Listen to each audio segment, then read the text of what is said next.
Gloria Escoffery. Although best known as one of Jamaica's finest visual artists and art critics, Gloria Escoffery also played an important role in the cultural transformation of Jamaican writings during the mid-century nationalist movement.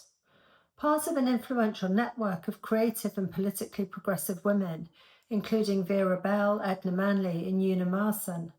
As the literature editor for the Public Opinion newspaper, Escoffery was backstage, curating a national literature in the making in the 1940s.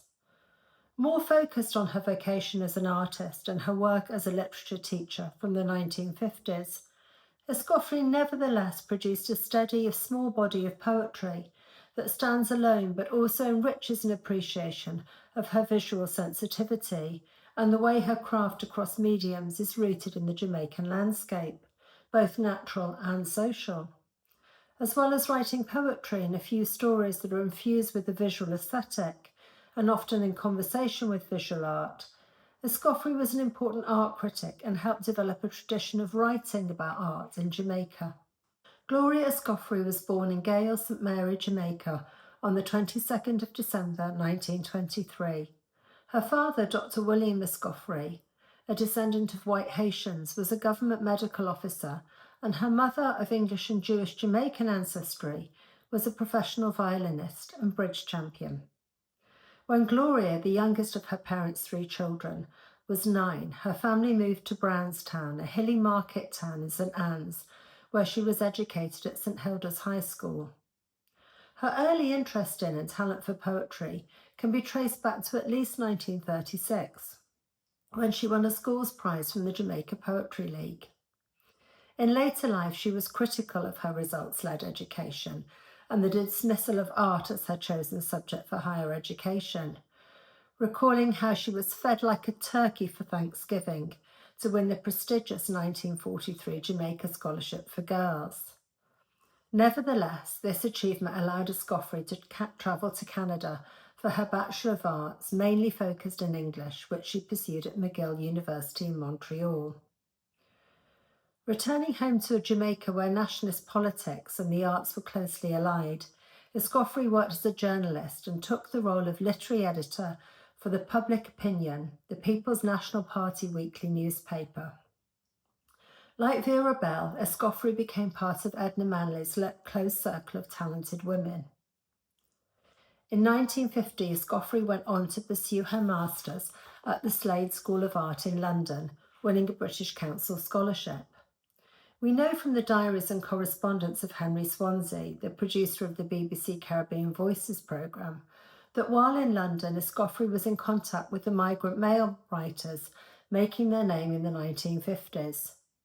She had sent word to the programme while still in Jamaica, and in his diary for 20th of April 1948, Swansea refers to her as quite a good girl called Gloria Escoffery.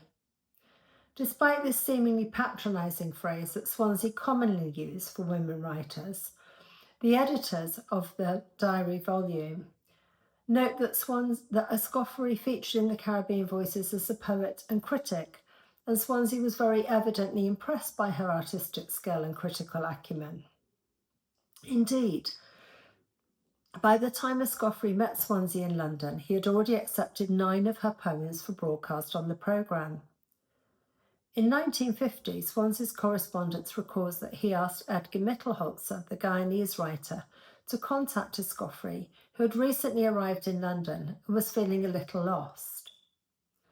But as his diary shows, Escoffery was soon at home in her new milieu, taking George Lamming to a successful reading of his poetry at the Institute of Contemporary Arts, meeting with her friend Barry Records and offering a robust critique of Mittelholzer's Guyana novel Shadows Move Among Them.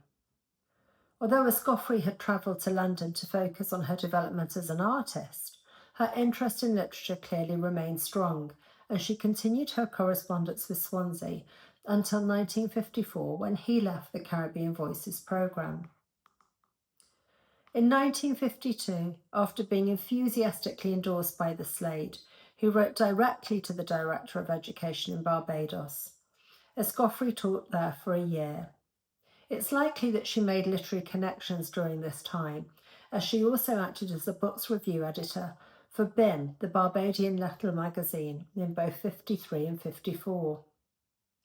She then returned to Jamaica, and after a year teaching at Knox College, lived in Kingston painting and working as a journalist. She then studied education and gained a teaching qualification for the University of the West Indies, Mona, moving to Rio Bueno, a small seaside town where she worked as a teacher and had an art gallery, balancing the two main vocations of her life. In the 70s, Escoffery continued to work hard to maintain a balance between her life as an artist, the teaching of literature which she loved, and her first profession of journalism, with a weekly community column in the Gleaner, and her work as the art critic for Jamaica Journal.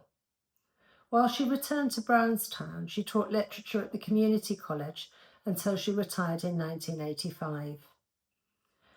Escoffery was awarded the Order of Distinction by the Government of Jamaica in 1977, and in 1985 received the Silver Musgrave Medal from the Institute of Jamaica for her contribution to the arts.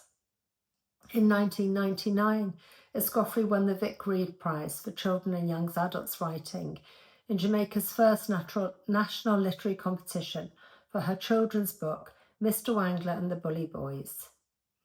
She was inducted into the Caribbean Hall of Fame in 2001 and died at her home on April the 24th, 2002, aged 78.